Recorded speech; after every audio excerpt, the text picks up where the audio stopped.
It's alive! That's right. Totally alive. Totally alive. That's us. The Jimmy Doane Show. We are here twice a week these days at 4 o'clock on Sundays and Wednesdays, Greenwich Mean Time, -5 hours. So find us at this location. Hopefully everything is streaming out well. I'll also post a copy of this show up on YouTube with all the subjects time-stamped sometime later tonight. And over on Twitter, you can also find us at Jimmy Doane, D-O-A-N-E.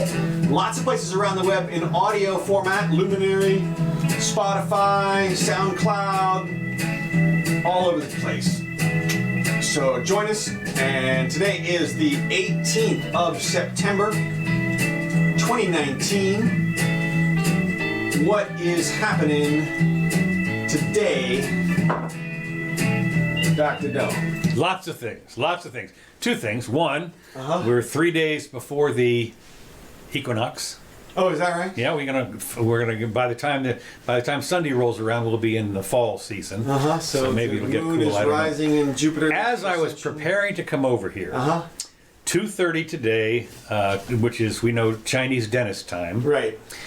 So racist. So racist, man. So racist. That's right. Yeah, I was, speaking of which, don't let me forget that racist thing, because I did put something on my Facebook page about that. But the main thing was Powell announced on this was like an hour and a half ago. Right. Had a big announcement about the Fed. The Fed. This is the Fed, and what they've done is they've raised they have lowered the Fed funds rate, or whatever you call it, by 1/4 point. Now, it's interesting because I listened to a bunch of his announcement. This defines gibberish. Oh, yeah? I mean, honest to gosh, it was... Well, Yellen, I thought, was great at saying a million words without saying anything. Well, the point is... numbers of liquidity that needs to have an attitude about the money. That it was just all weird. What they call a word salad. It wasn't. Well, this wasn't much better, I can tell you. It was... There were like... Everything that he said had a caveat that was the opposite. Oh, right. I mean, everything. You know, well, we're looking forward to this, but if it doesn't do this, then we're looking for long term. But we'll make changes as needed. Except so clear guidance is what you're saying. The clear guidance was. Let me tell you what the clear guidance was. You ready for this? Do you remember? Here we go. This is the direction we're going. Here's the direction we're going. It reminded me of the hurricane forecast when spaghetti. Right. I mean, seriously, count on it. It was, and then to sum up and everything, and to think that people are actually hanging on every word. Well, this was the big. Did you notice what happened yesterday morning? No. With the injection. No, I'm getting to that. Okay. I'm getting to that. This is what you think people don't understand this. He said Trump, of course, blasted him for no guts. Right, for not cutting more. For not cutting more. He wants to go down to zero. 180-degree reversal from his campaign. Absolutely.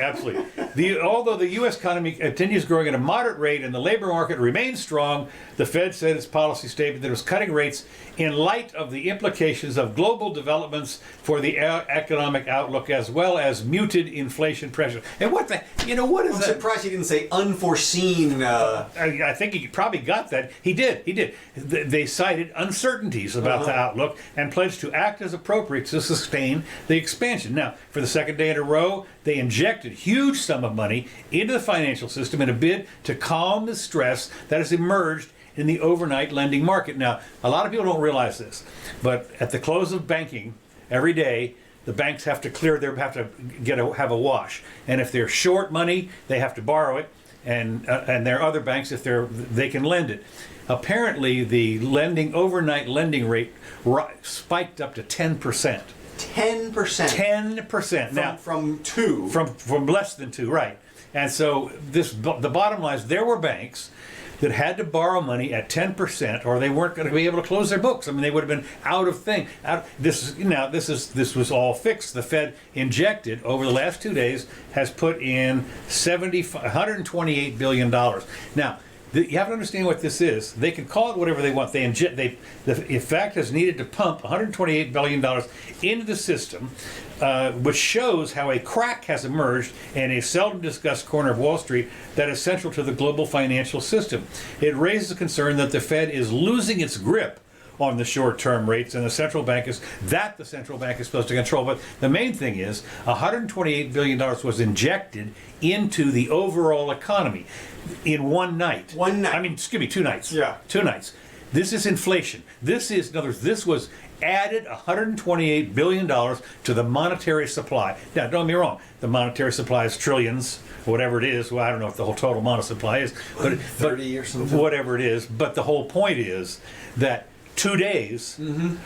Now, what's going to happen if the overnight rate spikes to 12% or 4? Are they going to put in another 100 billion and then another 100? And they're not calling it quantitative easing. They're not calling. Right. That's what I was curious about, is the verbiage that they used. Yes. How we injected it. We gave it a shot and a little pill. That's and, right. No problem. Well, and of course, that was the question: is how is he going to answer that question today during the press conferences? How is he going to describe the injection? Is he going to describe it as a one-time event? We heard it. Well, we were just watching it. Yeah. Or is he going to describe it as a continuing trend downward? Basically, like more QE, basically. No. We fixed it. Right. That's One what we time. did. This fixed it. No more. We do not foresee any more needed. So, and of course, the problem with that is that if they have to do it again next week or next month, then it looks like they're idiots. Because but they are. I know, but what I'm saying is, even to the casual observer, if somebody says one day, we fixed it, it's done, it's over, and then the next day they do the same thing, there's one or two possibilities. They're either lying or they have no idea what they're talking about. Okay. They'd have no idea what they're talking about. So they're incompetent. Could Now, be lying because they have convinced themselves that it's perfectly okay to lie to the public, is because that's part of the animal spirits argument. right, the Keynesian animal spirits. That's Now, right. We can't get the public riled up. We can't tell them we're going into a recession because it's going to be self-fulfilling prophecy. So it's perfectly okay that we lie and say we're not going into a recession and do whatever we have to do and make up some other the reason. problem is, I mentioned, every statement had a caveat that was Right. the opposite. Yeah. So we're not going. This is totally stable. Everything's stable. But, however, If wait a we minute. do- Maybe it's not so much. And if it isn't, we're keeping an eye on it. And but we expect, the next 6 months or a year. We expect the next couple of years to be stable. But we're watching it on a day-by-day basis, and we will take action as necessary in order to provide. And you just go there and you're thinking. And so what they can do is they can say, well, I didn't lie. Right. I mean, I said it was said stable, if- but what I did say was we might have to step in again, and so I told the truth. Right. Right after the lie. Well, right. Well, and that's what it comes down to is the Fed tries to offer these forward guidance, as they call it, projections to give the market. And one of the little minor problems is they have conflicting goals that never were set up with the Fed. That is the unemployment, compensation, whatever, and the economy and the rates. But you can't do it all. I mean, you can't do them both simultaneously. That's the thing. It's they have one switch, and it either goes more money out or more money in, and that's it. And those two things affect the things differently. Right. So, but I think I just fingers crossed that the entire concept of monetary policy manipulation is being undermined as people see that one human shouldn't be in charge of this kind of thing. That's exactly right. If you let other dozens or hundreds of great minds participate instead of just one elected official or appointed official, then you're going to get better results. Well, it's not only that. The thing that is, they didn't talk about it, but they did mention one or two of the variables.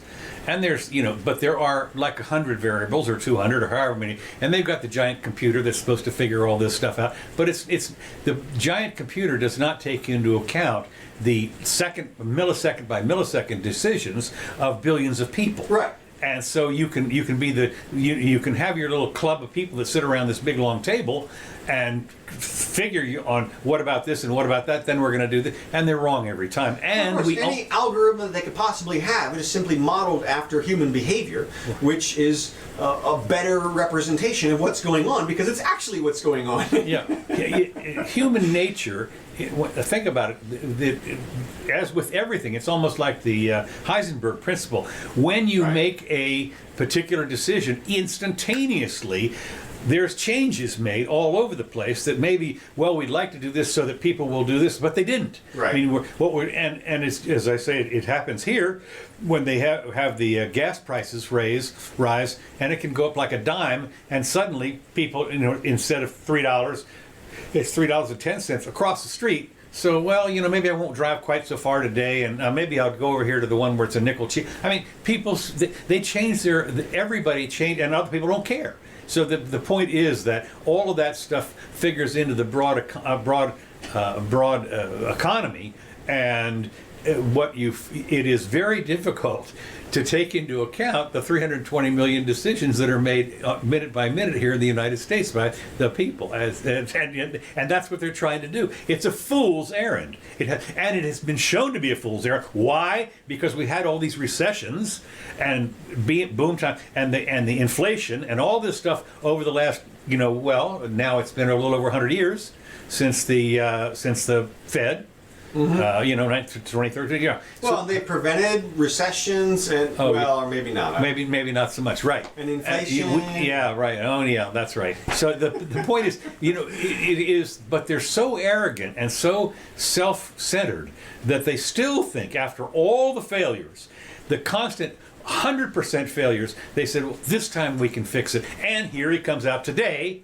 And the thing about it, what's kind of interesting about this, in a way, to me, is that keep going. Okay, I'm going.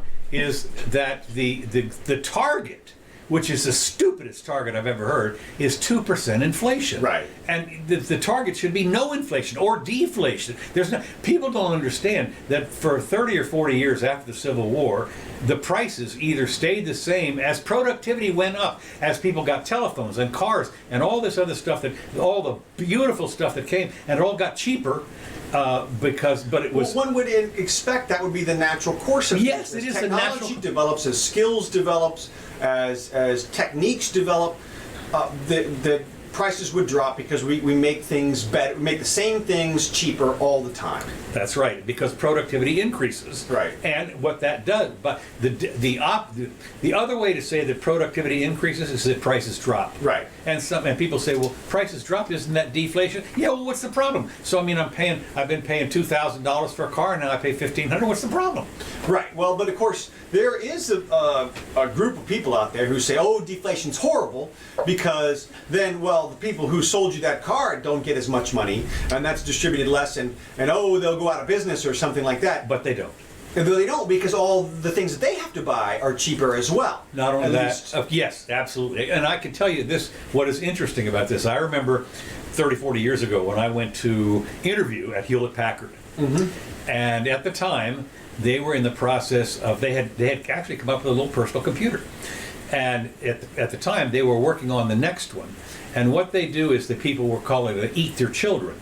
And that is, they had already put together what the next generation was that was going to be better and less expensive because of the technology increase. And they already knew that. But a lot of people were saying, well, why don't you let the current ones that are out there kind of expire before you introduce a new one? Otherwise, they won't keep buying but that's the way it is. The way it is it's kind of like cell phones. It's like the cell phones. Right, exactly. My cell phones are perfect. When they had the 8 and the 10, they released them at the same time, and you're like, what the hell? I mean, why would we buy the 8 if the 10 is the more advanced, or something wrong with the 10? So, I mean, it's... Well, again, there was when you see this as it goes, it's called creative destruction. Mm-hmm. And Schumpeter talked about it, 50, 60, 70 years ago. But I remember seeing it mostly as I was in the computer industry, and you would see literally before something, it would hardly be off the floor, and after 6 months or a year, there's a new model that's better and fine. Well, how do you sell the old model? You don't. You reduce the price or do it, but that's all taken into account. Mm-hmm. And of course, some people went out of business, and that was okay. The business consolidated. And so this is how Dell made all his money. All right. Well, that's the Fed. So. Yeah, that's the Fed. So anyway.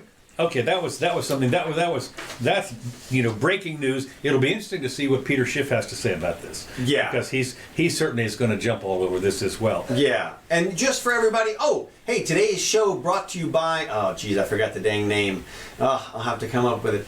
There's a gold company a gold jewelry company, which sells jewelry that is 90% real gold. Okay. And they sell it basically at spot price. Okay. So like just a little markup. So you can buy the jewelry from them, and then it's worth it later on. Right. Versus stuff you go buy from K's at the mall or whatever. Which the markup is 200-300%. Exactly. Yeah. So I will. I think it's called Mene, M-E-N-E. It's a French company. Well, so the what they call the seigniorage is in the fact that it's only 90% or 92%. 22 karat is what the coins were, of course. I don't know if you know this. But the seigniorage is the difference between what you charge. In other words, it said $20, but it only cost them like $18 to make it. Yeah. So that's fine, but that's the profit they make. Well, I would recommend everybody, if you're gonna get your honey some jewelry for Christmas or whatever from now on, I would. Well, it's always, and of course, one of the things that you do with the 90%, which I guess is 21 karat or something, but the one of the reasons to have it that way is it doesn't wear out. It doesn't wear out as fast. It's a little tougher, right? It's usually mingled with copper, I think, rather than silver. I don't know. Okay, so the other big news, of course, was the Saudis. The Saudis, yes, and I'll fire up the transporter. Okay. Take us over to beautiful. Oh, you know what? Well, here, I'll take us to Yemen. There we go. Yemen. Okay, close enough. Yeah, that's right. Yeah, we're right over the border there. The deal is that this was a question that one talking head asked is, someone should ask why Saudi is doing so badly in conflict with the unsophisticated Houthi tribesmen. And they said Washington scrambles for face-saving evidence to pin on Iran. There are some pretty fundamental questions to be asked about the weekend precision strikes on Saudi's oil facilities. There are obvious market effects, and of course the oil, for a couple of minutes it spiked up and spiked back down again, or whatever it was. But the raising the one of the problems that they have is, if they can do this from 500 or 100 or 1,000 miles away, and okay, they fixed it, but who's to say they're not going to send another couple? What they did is they sent a bunch of drones over there to do this, and so they can do it again. It's up in the air now, right? Right. I mean, now it's a question of, were they cruise missiles from Iran, or were they homemade paper mache drones from Yemen garages? And I don't know the answer. I mean, I would imagine that a technical expert from the United States would be able to look at the blast and tell immediately. They did.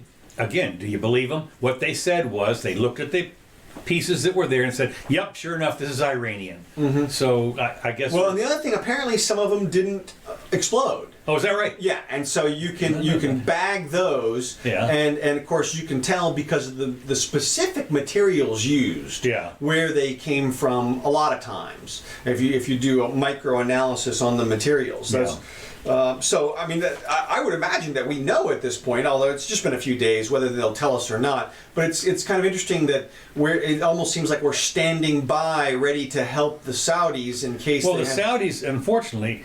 Here, I'm just trying to think here. Meanwhile, they're executing people, still beheading. Right, women can't drive, whatever it is. But I thought it was interesting, the competence of Trump's buddy de facto ruler, Crown Prince MBS, which is a big long name. Mohammed bin Salman. But the Saudi defense, the military budget, I didn't realize this, it is $69 billion, and it's the third highest country spending in defense stuff, and of course a lot they buy it from us. Okay. It's third highest where? Third highest defense spending nation at 69 billion, and ranks highest global spender in terms of the 8.8% of GDP. I mean, certainly we spend more. Certainly China spends more. I would imagine Russia spends more, but I think that our GDP. No, I think that ours of GDP now. Remember, our GDP is like 17 trillion or something. Well, as a percentage, okay. That's what I'm saying. Okay. That's what I'm saying. As a percent of GDP, I think we're at 5% or 6%. Well, right. Okay. So as a percentage, they spend a lot on defense. Okay. Right, they well, do. and yeah. Well, the question is, of course, what happened to their if it was cruise missiles or drones? What happened to the defense system? The United. Well, that's right. They did. Somebody did. I saw someplace where they tried to shoot them down and failed. Mm-hmm. There was missiles going up to try and intercept them. Right. But didn't make. They had been overwhelmed, I guess, by the dozen or so. I can't. Some high-speed, high-power lasers. I mean, maybe you gotta. I guess the tests that I've seen require the laser to maintain a beam on the target for a certain period of time. It's not like a one-shot, one-kill, like a bullet. Yeah. No, it's not like a blaster. It's a phaser that you gotta train it on. Phaser. Something like that. But I would think EMP pulse or something. Maybe you can't do an EMP pulse around a refinery because you'd shut down the system. Well, what they've done is I think they put the Patriot missiles there or something, Right. and they've tried to use those to get the. I don't know how big these drones are. I mean, I don't think that the 50. It says here that the 10 drones. They figure they're about $1,200 each. I don't think that those drones that are doing this. Oh, I mean, yeah. Those drones That don't seems carry pretty a cheap. phone. But we've been expecting that to happen. Yeah, no, that's right. We have talked about this for years, literally, because you could sit there and It was surround just- the White it's House. all about the fuel. The question is how much airtime can you get out of these? Well, if they go 30 miles an hour and they go up for 15 minutes, so you can go 15 miles. Is that what that is? Or 10 miles? No, 30 miles an hour. I don't know. What happened to your math? I don't know. My math went away. 60 miles an hour. Yeah. Okay, whatever. I don't know. So anyway, the problem is they said it's the impact is not on the short-term oil prices because it's asymmetric warfare, they call it. And Asymmetric. and the question they have is, we talked about this before, is this the black swan event? Mm-hmm. A lot of people are one of the things that's happening is a lot of copycat people around the world. One of the things. Let me just finish one little thing here. This is a age-old story, and that was there were people that said you could never run a 4-minute mile for years, years and years and years. Finally, when Bannister broke the 4-minute mile, suddenly everybody was breaking it, and that's because they learned that it could be done. This is the kind of thing here that once they realize that you can penetrate the defenses, suddenly everybody else is going to be doing it. Well, we've been saying this for a while. I think the drone warfare is definitely going to change the entire warfare scene, but I'm not sure we're there yet. It may be close, but when you talk about the impact that this had, okay, so no, we heard last week in the reports, they shut down 50% of their capacity, and as we said, it probably was more shut down than blown up. Right. That affected what amounts to 5% of the overall world supply. Right. But here's the reason why I don't think the impact of the missiles or whatever they were is this black swan event is because our production has increased even as the number of refineries and extractors that we have in the country has reduced because of the price of oil went down. Yeah. Our technology continues to increase and our output has actually increased. We actually sell oil now. We export oil. So it's... As he says, I mean, everybody's always worried about oil independence. We're there. And you can tell, what you do is you tell Muhammad, whatever he is, give him the old... Well, the whole point is it looks like even if they blew up their entire system, that we would just move into that market. We would just... Well, we could certainly, but there's other people as well. Sure. There's I'm just the saying Mexicans that and the world capacity isn't going to be significantly disrupted. And, a lot of it, of course, has to do with the way the contracts and which ships are in transit and all this kind of stuff. It's not to say that it wouldn't disrupt it, but one of these things that we've seen before, and also this had to do when the embargoes were in the 70s, the early 70s and the later 70s, when they had the embargoes, and of course the response here in this country was to not let the price rise, which was stupid. Yeah. And it wasn't until they actually said, forget it, let the market figure it out, and suddenly there was no oil shortage because you'd been paying 30 cents and now it was 55 cents. You adjusted almost overnight. You adjusted to it, and so there wasn't any big deal.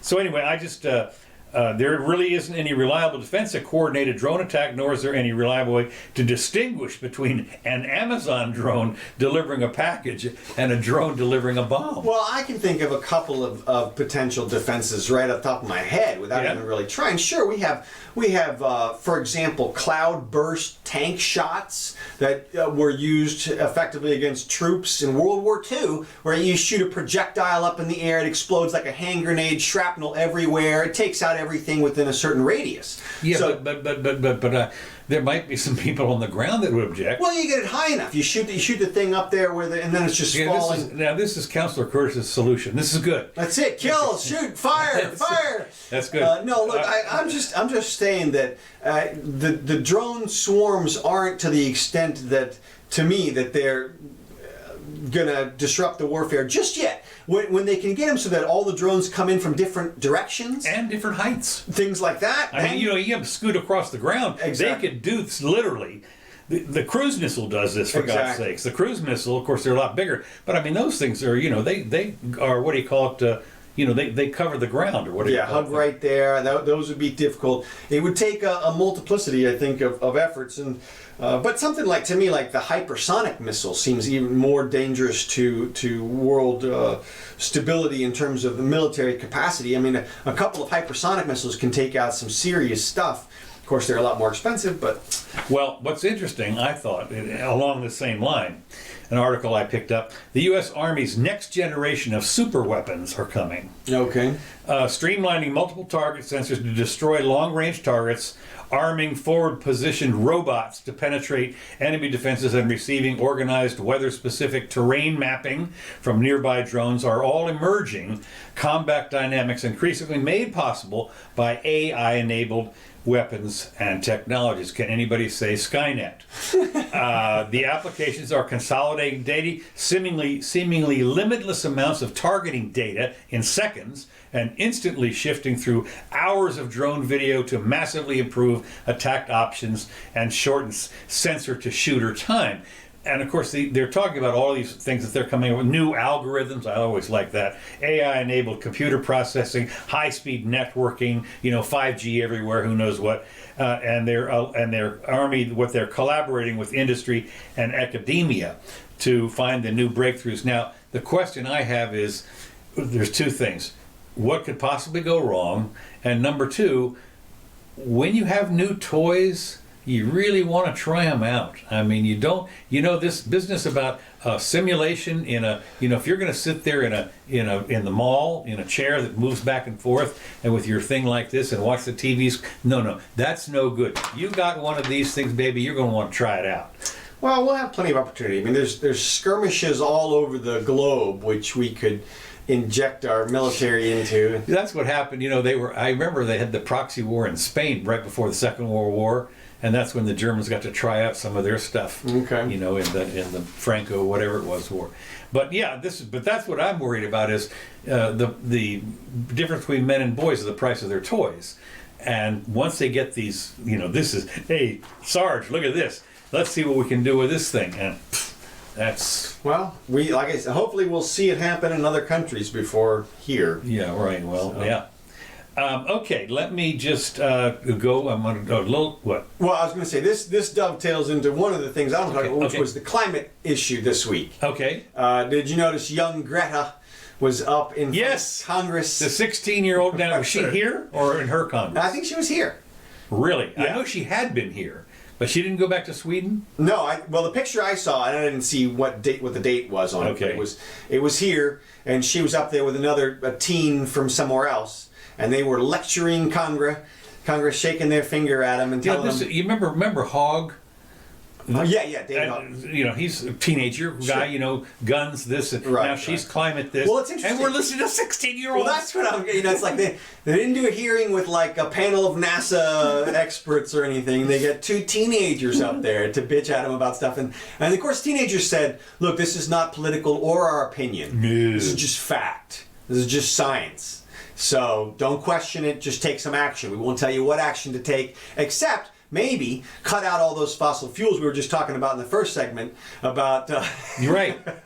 all that energy independence and new industry. You can shut that all down. And apparently, there's been some blowback right now in the coal industry and in the natural gas industry. There's some real pushback from some of the electric companies who are saying basically they're getting such bad press that they are transitioning or trying to do something. And it's just it's interesting that they're listening to these voices. Well, of course, this is the. Gosh, how can you put this? How do you fight the cute little girl that's 16? Well, that's the thing. I mean, it's my life, and and here's the deal: I'm going to die if you don't do she's something. Literally convinced that all these adults around her are driving the Earth into destruction, and don't care at all. Right. Like they just don't care. Right. Like they don't have kids or grandkids, and don't care about any of those things at all. Right. Nothing. How about all the policies that they're enacting that go forward for decades? No, we don't care about those things either, because we know the whole world's going to end in 12 years. It's just absurd that the assumption that she makes about the rest of the adults. But of course she's a kid. Yeah. So you would expect This is what you expect. Exactly. And of course all the adults around her, are the yes men from hell, telling her, do it, Greta, go. You're the only one. Yes, women. You're the messenger. You're the only one who can. That's right, the messenger. That's it. This is the Jesus Christ. That's it. Seriously, the anointed. Right. You're the one. The star comes. The wise men show up. That's right. Myrrh and frankincense. I can't. It's ironic that she's white. I mean, I don't understand why they didn't make her something else. Right. Because they should have anointed somebody maybe a little differently. I thought it was interesting. Barack Obama met with her. No. Oh yeah, in D.C. Yeah. Look, this is the moment, right? They get the photo shoot. Okay, and what Barack's comment is that this girl is unafraid to challenge authority. So brave. So yeah, but you know what? She's not. She's terrified. She tells you. Oh, that's right. Yeah. Her whole concept is she's acting out of fear. Right. She wants you to panic. She says, "I want you to feel the panic that I feel." So she's terrified, and everything she does is out of fear because the adults have convinced her that she's gonna die. Right. And everybody's gonna die. Right. And then nobody cares. And I mean, I wonder what this girl's gonna think in about 5 years when she goes through maturity. Right. And she looks around and she goes, wait a minute. Well, you wonder because, there are people, unfortunately. I mean, look at somebody like Bernie, for God's sakes. He's 70 years old. He's still touting this. Well, sure. And she may ride the wave the whole time. I mean, she may recognize unconsciously that her position and power and certainly money. If she gets continued to be invited to all these Davos. I bet she gets paid. Right, sure, huge money, $10,000 a pop to come show up. All expenses paid. Exactly. Yeah. Fly over on or sail over on the emission-free boat and everything. Another thing I saw though this week, I just saw this week, but finally I found a study that addresses the lack of precision in the instruments from 100 years ago. Yes, I saw that. Yeah. And I got to illustrate this point for everybody just one time because I've been trying to make this point for a long time and I finally figured out a way to do it. Good. The best way that I can illustrate the point is by analogy to a instrument reading of the Earth using a camera. Okay, so imagine you're taking two measurements of the Earth, and you've got a camera, and you've got two different cameras. On the one hand, with the one measurement, you have a very high precision camera that is high definition camera, but it only takes a picture of, say, 1 square foot of area, right? So you point it at the Earth, and you take this picture, and you get a really high resolution photograph of 1 square foot of the Earth. Well, it doesn't tell you too much about the Earth, really. But if you take 1 million of those photographs, then you get a really excellent picture of the Earth. Okay. Okay, so it doesn't really matter where you aim the camera when you take those 1 million pictures, because you're going to take so many, the average, the law of large numbers, is going to eventually give you a nice, good picture. Okay, that's the way that they think of the thermometers working in the past. But that's not exactly how they work. The better analogy is to a poor resolution camera. Imagine now that you take a picture of the Earth, but your resolution is just Earth size. Okay, so you want to get a picture of, say, a human on the Earth. You want to know what a human looks like. You take a bunch of pictures of the Earth and you try to blow them up, right? You're never going to get a better resolution picture of the human. No matter how many blurry pictures you take, you're never going to get a good picture of the human. So you can't average out bad measurements, imprecise measurements, okay? By the same token, when you look back in the past, 100 years ago, we did not have thermometers that were accurate to within 1/10 of a degree centigrade. And if you did, they had to be well calibrated all the time. You had to go back and test them. You just can't get measurements that accurate back then. So in tree rings, I understand are good to about 2 degrees Fahrenheit, which to me is remarkable. But yeah, that blows me away. Yeah, exactly. And ice cores, I can imagine there being some discrepancy in those. In other words, we can't accurately measure, no matter how many data points we have from the past. You can't accurately measure the temperature down to 1/10 of a degree because it doesn't resolve out that way. You simply don't have the data involved that's necessary. No matter how many unclear data points you pick on in terms of the temperature measurements, you're never going to get a clear picture. So it's very difficult to project the trend if you can't get a clear picture of the past. Now, a lot of the scientists are just relying on the current science. They're just saying, well, we don't really need to know what the temperature was in the past because we can estimate very closely how much energy is absorbed today. And that's the counter argument to the one that I'm making. But the point that I'm making is that when you see these projections going back 100 years or 1,000 years or 10,000 years, there's no way that they have those things down to 1/10 of a centimeter. There's no possible way. Just not happening. And when you look at things like, they have the sea level rise down to a micron. A micron. No, they don't. Yes, they do. 3.3 millimeters per year is what. And if you go to the NASA website right now, it'll say that the sea level is rising by 3.3 millimeters per year, which implies that it's not 3.2, which means that they believe that they are measuring 1 micron of sea level rise. Like, how does that express itself? I mean, what?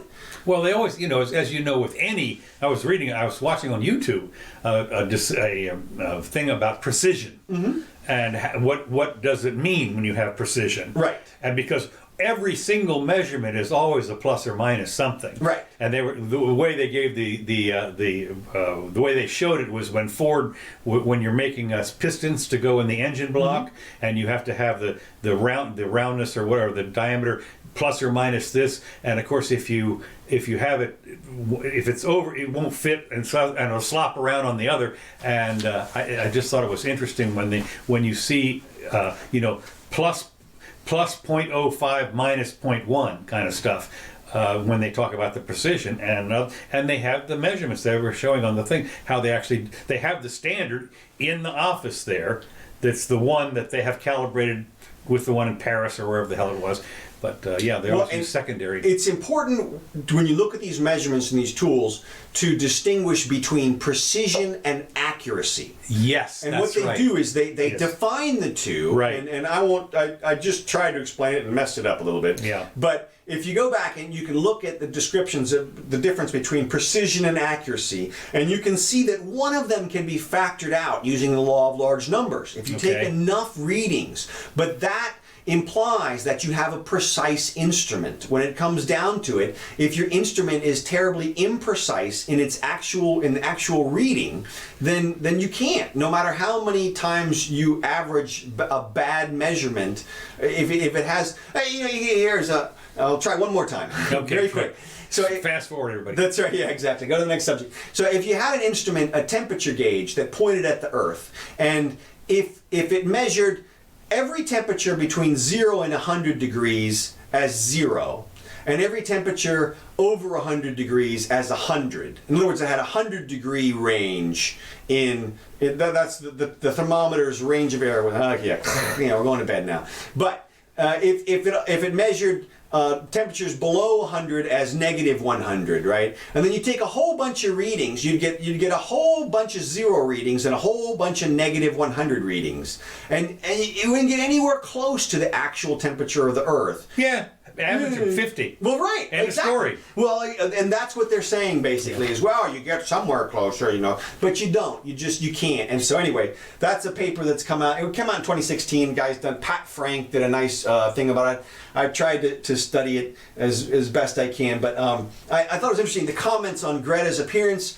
a couple of them were things like 99% of scientists agree that the Earth is warming, and the scientists are measuring it, and it's no problem. I mean, it's it's death to everybody, and I mean the comments were all over the place, but mostly on Greta's side. Sure.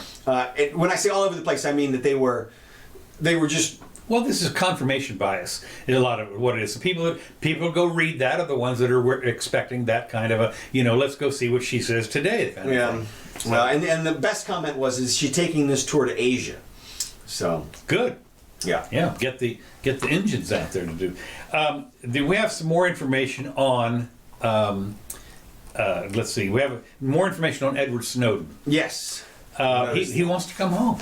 Yeah, don't. He's an idiot. Listen, Ed. Here's the deal. I'm from a criminal defense attorney. Don't. Yeah, come back. that's right. You will not get a fair trial. He's going to be. No. There's no way. And that's what he said. If I could get a fair trial, I'm going like, but you have to understand. let me tell you about this if word. Yeah. You're not going to get a fair trial. In fact, you might not even make it while they're putting you in the holding cell. Yeah.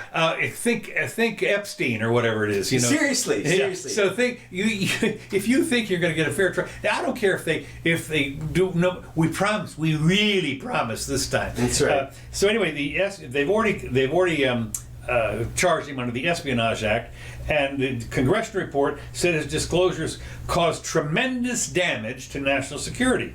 He went on to say that the government continues to allege that his disclosures harm, but according to Snowden, where's the harm? Show me where the harm is. Show me who got hurt. Show me who died. Show me who got even wounded. As he said, there's never any evidence. Now that more than 6 years on, it would be the easiest thing in the world to show. We've never heard the story, he said. If they had some classified evidence that a hair on a single person's head was harmed, you know as well as I do, it'd be front page story. Well, and of course that's one of the reasons that he's being sued, of course, and this is the next story. He's being sued by the government because he's written a book. Apparently, I didn't know this. Yeah, he's written a book. And he's he exposed the U.S. secrets in 2013. That's 6 years ago. But allegedly, they're suing him because he failed to submit his book for a pre-read by the NSA, by the security people. Yeah. And as required under his contracts, like you might as well take those contracts and throw them out the window. We're way past that. And so he said the NSA he's violated everything by giving public speeches and intelligence-related matters, and they're trying to recover the profit from his book rather than block publication. Yeah, that should be an indication as to how he's going to be treated. And if that's not enough, all he has to do is look at Chelsea Manning, who's still in jail, who's been in there for 6 months now, and has 1 year to go, apparently. And of course, exactly the same situation, except for Chelsea, of course, just did the total dump. She... Well, didn't you give it to him? No, she gave it to WikiLeaks. Yeah, that's Assange, who, by the way, is still in jail somewhere, and awaiting, I guess, trial in extradition and that kind of thing. So, Ed, I'm sorry, man. I'm very impressed that you survived this long, but don't come back to the States. No, here's the deal. Sell that book in Cantonese and live in Hong Kong or something. Attorney for Snowden said the attorney for Snowden said, look, he says, the book doesn't contain any government secrets that have already been published. Yeah. It's already out there. And so had Mr. Snowden believed the government would review his book in good faith, he would have submitted it for review. Well, bullshit. They're not going to... Well, sure, yeah. The idea that they're going to do anything in good faith, I'm laughing, because they're not. They've already... You get Lindsey Graham. These are people that literally want to kill him. Yeah. No trial. He's a horrible person, and he put lives in danger. It's you can't handle the truth. Man on, I'm man on the wall. And I'm sitting there thinking, but no, you don't. Who died? And So, Yeah, well, he's in trouble. okay, let's see, America moved last screen. Speaking of criminal defense, real quick, there were a couple of really bad memes going around the internet this week. Yeah. And I want to just caution everybody to, whenever you see a meme and it shows like a person of color and next to a white person, and under the person of color it says sentenced to 20 years prison for blah blah blah, and then under the white guy it says like raped 20 people, given probation.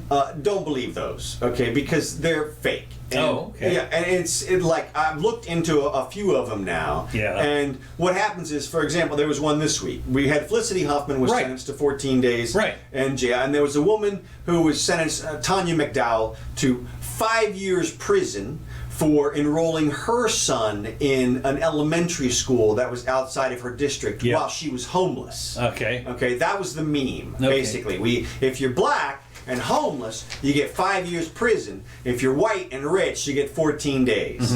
Okay, except for the fact that she was actually concurrently sentenced for dealing drugs. Okay. Okay, so they just neglected to mention that entire extra charge. So there's some question, I've seen some discrepancy as to whether or not she was sentenced to I've read that she was sentenced to 5 years in prison also for the enrolling her son thing as a larceny charge.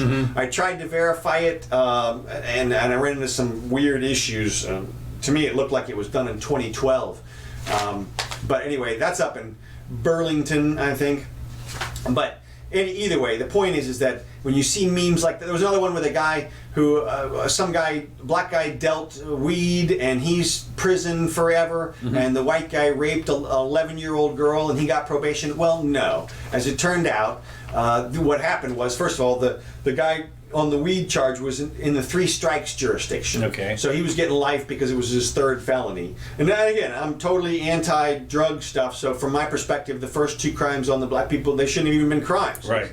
But the white guy who allegedly raped the 11-year-old girl and got probation apparently was tricked into it. That is to say, the girl, it was all the girl's idea. She had like an ID, or she told him that she was overage and he didn't figure it out. And the jury must have believed that, or he would never have gotten probation. Right. In other words, he was approached by a girl who he fooled around with, and if he questioned her age, she convinced him otherwise, and so he had no idea, and so it wasn't. Now it's rape because that's statutory. Statutory, but no. And one other thing, I'll just comment on this. You know, I saw since we're talking about the drug dealing thing, Shapiro is out. Shapiro is totally anti-drugs, and as far as he's concerned, Miss McDowell was dealing crack to middle schoolers. Okay. And he literally said that. He's like, she's dealing crack to middle schoolers.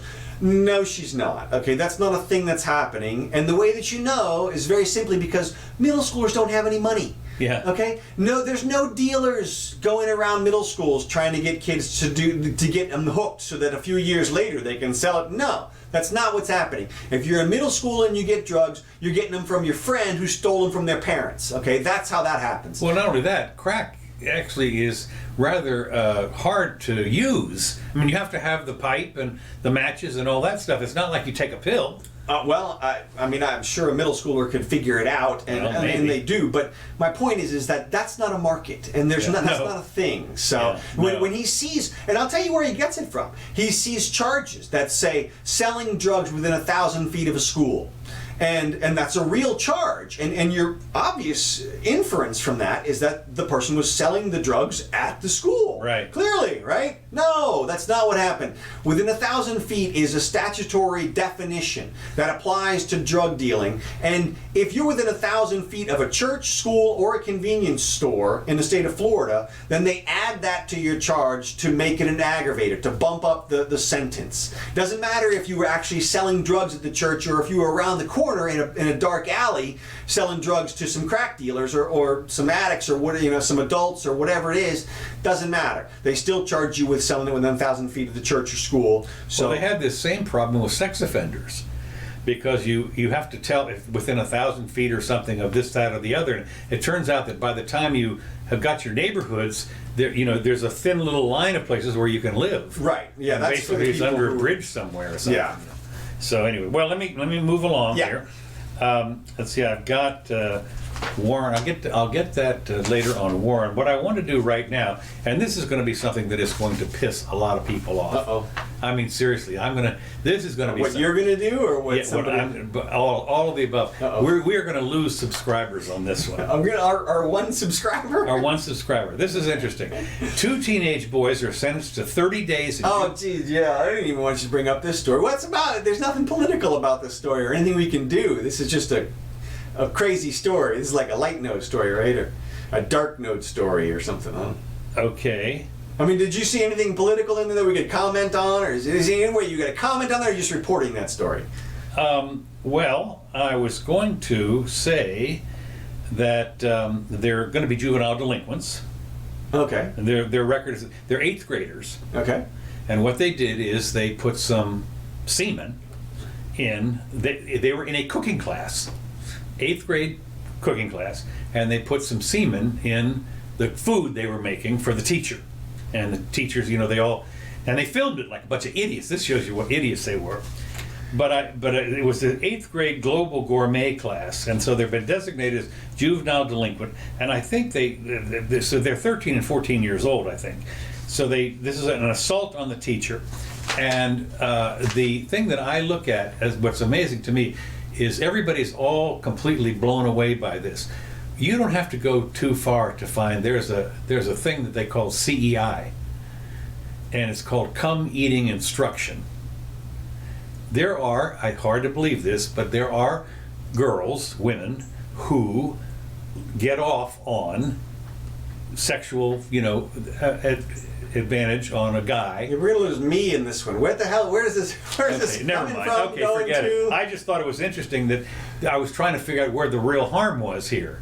What are you kidding me? This is poison, okay? No, it's not. Here's why. Because you can't contaminate anybody's food or drink with anything. Nothing. You put food coloring in their food or drink, it's poison. Because it could be.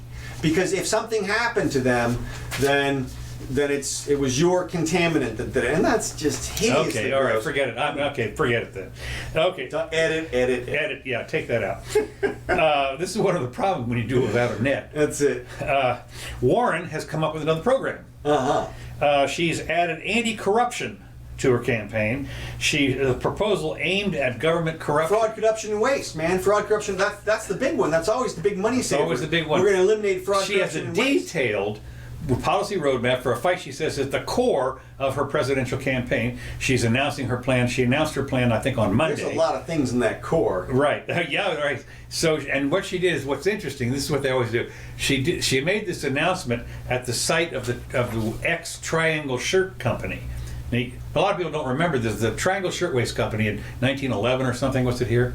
Yeah, 1911. That was caught fire, and because there were all the women in there and everything, and a lot of them burned up because the owners had locked some of the doors, so they wouldn't be going out of there and stuff like that. And so so the place, they were like on the 4th or 5th floor where this fire, and a lot of them couldn't get out, burned up, whatever it was. And after that, there were some regulations put in pretty quickly. Right. Yeah. About not being able to do that. So anyway, but because they didn't have the safety features, government stepped in and said, now horse gone, barn closed, whatever, now we're going to put in the safety features. So they did.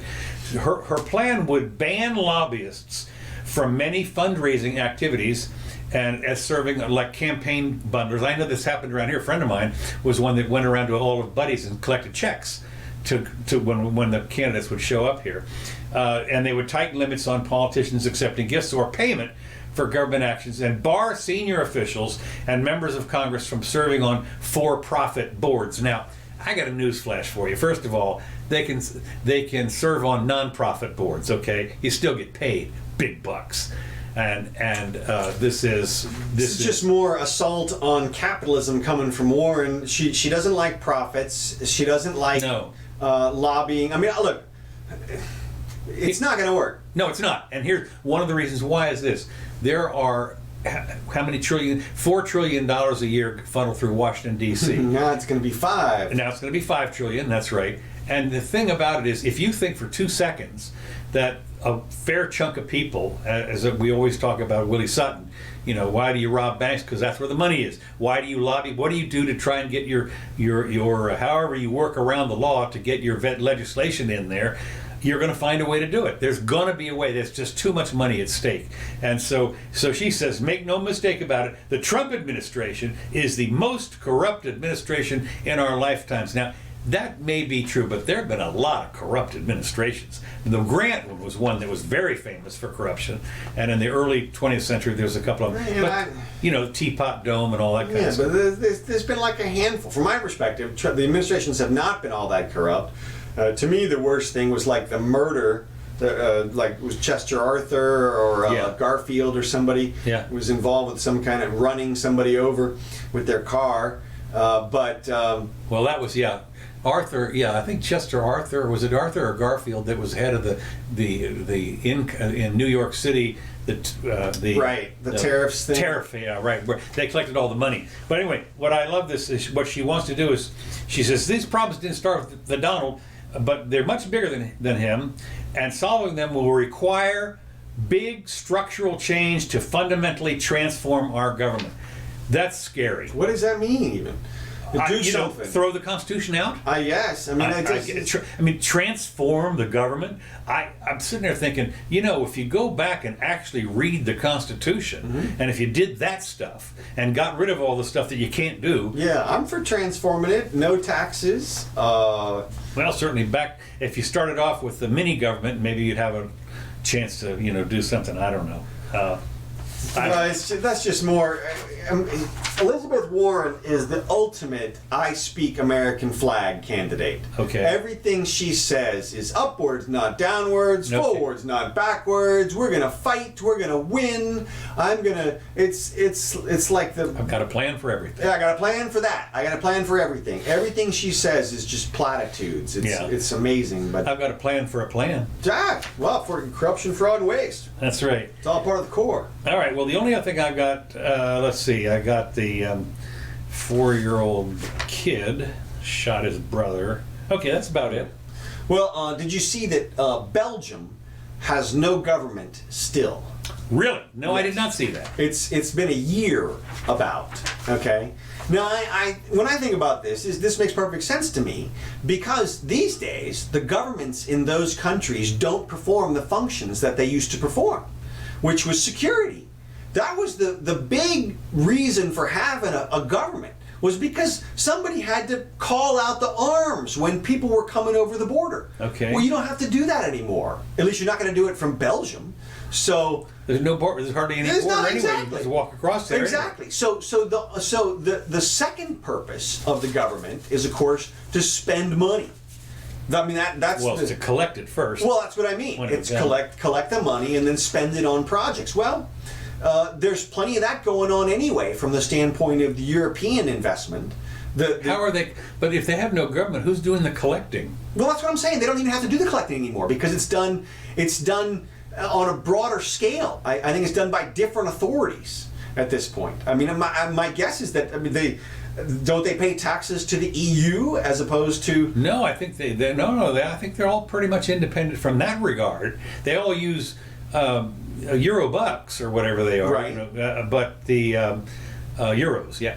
But I think they have an IRS-like place or something in Belgium. Don't they?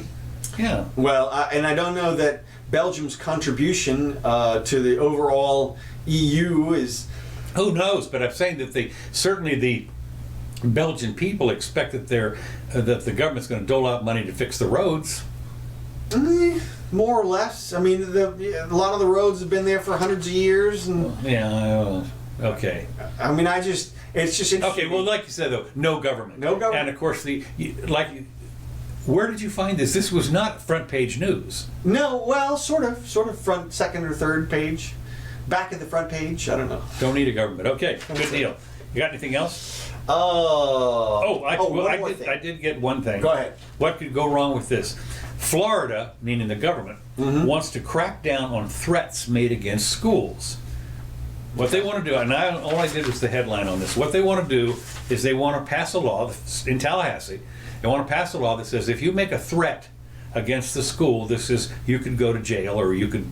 Isn't that not already in place? Well, they want to. I guess they want to tighten it up or something. In other words, if Double secret probation? I guess. But of course, my question is, what constitutes a threat? I mean, if you're in the 8th or 10th grade or something, and you get pissed off and says, "Y'all are going to die, for God's sake." Well, wait a minute, hold on, stop the press. If you happen to say that about the president, the Secret Service is going to show up. But if you happen to be in the room and you stomp out of the room and said, "Y'all are, forget you people, or you're going to die anyway," or something. Well, that standard has been hashed out in the law for a long time. Has it? Yes. I didn't know that. Yeah, well, because threats have been considered for a long time as part of the situation, and it has come down to a double. There's two different parts of the standard, basically, and that is the threat of something imminent. That is it about to happen? I'm going home and get my gun? Yeah, something like that. Okay. And the second thing is there any present ability to carry out the threat? Okay, so for example, if I say, well, I'm going to blow y'all up with a nuclear bomb, well, that's pretty much not going to happen. Or if they say, in 20 years, I'm coming after you, well, okay, see you then, if you're alive. And so, in other words, and these things, this issue comes up all the time when people are seeking injunctions against domestic partners and things like that, because what you often get are situations where one person will call another and they'll say, "I'm coming over there right now to kill you," and then they hang up the phone, and the second person immediately calls the police and tries to get an injunction, and you hash out whether or not that was a legitimate threat or not. I'm a little concerned that they say that they want to enhance this or now provide this, because I can promise you that threats to the school have been outlawed for a long time. So if they want to make it easier, then that either means, as you say, they're expanding the definition of what a threat is. That's why I pulled this headline out. Okay. Because apparently they're thinking that right now the threat thing is not strong enough. You need to make it stronger, so that they could. It's almost like the red flag laws on the gun. You know, if you right. And it's so you it's preemptive. You know, a preemptive strike or whatever you call it. And so if you think that maybe something's going to happen, we need to dash in there. You know, like the Tom Hanks, not Tom Hanks, the Top Gun guys thing, Minority Report. Yeah. Minority Report. So right. Well, yeah, and so it gets a little scary when they start talking about enhancing or changing standards that have been around for centuries. I'm always. Well, and of course, we can see even as we've seen in the past, as anybody will tell you, on a lot of this stuff, even though the signs were all there, they did it anyway.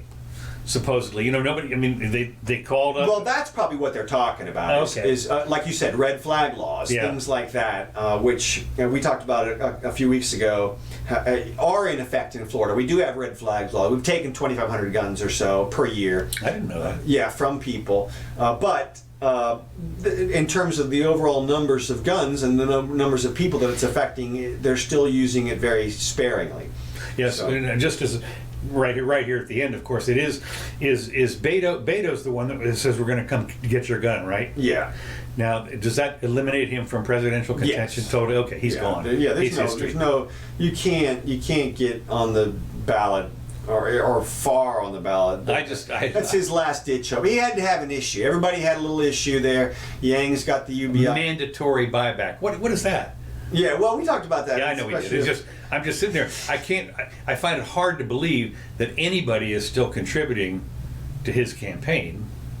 Well, there'll be. That's the basis. We're in the flux period. There'll be a drop off soon. And okay. So, yeah, we're waiting for that. Yeah, there was somebody else that did something like that said, you know, on the day I get elected, I'm going to do this, and I'm thinking, wait a minute. Well, Harris continues to say things. Oh, is that right? There. Yeah. Okay. Unconstitutional. For a lawyer, she should know better. She's just trying to pull herself out of the fire here. Interestingly, along those same lines, every one of those candidates, if you watched the debates last time, the Democrats have a problem right now because all their message is negative Everybody is, we're a racist country, where things are falling apart, the president is out of control. It's all these negative things, and it's not attractive to listen to. It's not enticing. The only person offering anything is Yang, who's going to give you $1,000 a month. That's super positive and good in terms of an offer. And then Elizabeth Warren with her "I've got a plan for that" campaign. So everybody else is just negative. Well, I saw where Scott Adams, at least, is still hanging on to his Kamala Harris. Yes, well, he said he had to. He said he was going to do that anyway because he has to. Yeah. Now, I will say Corey and Castro both are supporting nuclear. So that's another, at least a positive suggestion about what to do as opposed to shut it all down. You mean nuclear energy, stage 3 or whatever. Right, exactly. Instead of coal. Well, as opposed to just the message being shut it down. They're saying, look, how about we ramp it up on the other side? Right. If you're going to shut it down first, you got to ramp it up before you do that. And I thought this contrasted starkly with President Trump's message from his rally in New Mexico. I watched a little bit of that. Everything he says is positive. Oh, right, okay. Everything he says is, we're doing great, we're going to do this next year, we got energy independence over here, we got this going on, we got to deal with Japan. Everything he talks about is positive. So it's an enticing message. And it's going to be very, very difficult for the Democrats to beat that. You can't, as far as I know, looking back through history, the person with the negative message loses. The person with the positive message, you're Reagan, you come in and you say, hey, morning in America, this is going to be it. You're FDR, you come in, good times are here again, happy times, whatever it is. That's the message you have to put out there. We're going to do something positive. You can't say we're going to stop doing the negative thing, because as Scott Adams points out, the only way to envision that is first to envision the negative thing, and then to put a big X over it. Right. And then internally it makes you feel bad because you just saw the negative thing. And so it's a terrible way of portraying your message. So I'm waiting to see whether or not a professional messenger, gets in with the Democrats and turns somebody's message around to be something positive. Now, when is the next debate? Do you know? I don't know. Is it in October? I don't know. I don't know. I haven't seen it. I didn't see anything about it. So I guess we'll see. But it's interesting. But again, I will still say, once again, I still think that all hinges on the economy. Because, of course, if the economy tanks, then what can Trump say that's positive? He's going to blame Powell. I know, but that's what I'm saying. Then he has to go negative. Then he has to go into the message of, oh shit, things suck, we need to change them. And so then he's got a negative message. And then the Democrats will come out with, we will fix it. We will. The whole narrative reverses if that happens. So yeah, you're right about that, because that was what Roosevelt ran on. We're going to fix it. That's it. Yeah. His campaigns, his song was "Happy Times Are Here Again." Is that him? Yeah. Okay. That was his song, and Hoover's song, or whoever ran against him at the time, they had this slow, sad, mopey song. I can't remember. It was obviously famous at the time, but it starred like a hobo or something, and it was of course, that was one of the things that sunk Jimmy Carter. Was he said the malaise? His malaise speech. That's what I'm talking about. You can't win with that. You have to come in with a positive message. Now, there's one thing I want to, before we go, I'm running late, but I do want to put one thing on my I don't know if it's still there. On my Facebook page, I put about 3 minutes from Dumbo, the Disney movie. Okay. And it was the crows singing. Oh, the old Dumbo movie. Yeah, the old Dumbo movie. Okay. Right, with the crows. Now, I don't know if I mentioned this. Oh, racist. Wait, it gets better. The Disney is supposed to redo the 1940. Yeah, they're leaving the crows out. They're leaving the crows out. Yeah. Because everybody's been complaining, and apparently the other remake of it is leaving the crows out too. So I put it up on my Facebook page so that people can just to perpetuate your white my white privilege. But I just think it was such supremacy. What a great song that is. I mean, it really, the whole thing. It's like 3 minutes. Is that on George Elmore? Is that on? It's on George Elmore on Facebook. Yeah. So it's but I did pop it up there to see what kind of because apparently Disney is bowing to the pressure to take this out one of the. Hollywood. Everybody, Disney's know. part of Hollywood, I know. and so it's. I just thought, And- I'll probably, hopefully, a lot of people will, as they did when I wrote the letter, for instance, a dozen years ago about the library, and I got dumped on completely. I mean, Right. whoa, this. We got to revise that. We have to revise that. That's right. But so maybe I'll get, a hold of dislikes on my thing. Yeah, probably. Racist. All right. All right. Thanks everybody for joining us. We really appreciate it. Thanks, Scott. Good to have you here, sir. Hope you enjoyed it. Let's see if you left us a comment. Oh, good looking, eh? All right, I'll take it. All right. Hey, everybody, this is Kevin McLeod. He lets us use these tracks for free. He'll let you use the tracks for free too. Anybody, in fact. So I think you can find them at creativecommons.org. It's kind of a nice, nifty little website for free music. And that's creativecommons.org. So check that out. We will be back again on Sunday. Please join us if you'd like. Share this around. We do not have any copyright protection, so you feel free to copy and paste this anywhere and make fun of us, do whatever you like. So we will see you soon. I'm Counselor Curtis, and this has been the Jimmy Doane Show live. No net. That's it. So there's going to be a couple of places if we had Eric still here, there's a couple of places we would like the crows, we would take that out. Core dump that. Core dump, yeah. All right. We'll see you soon.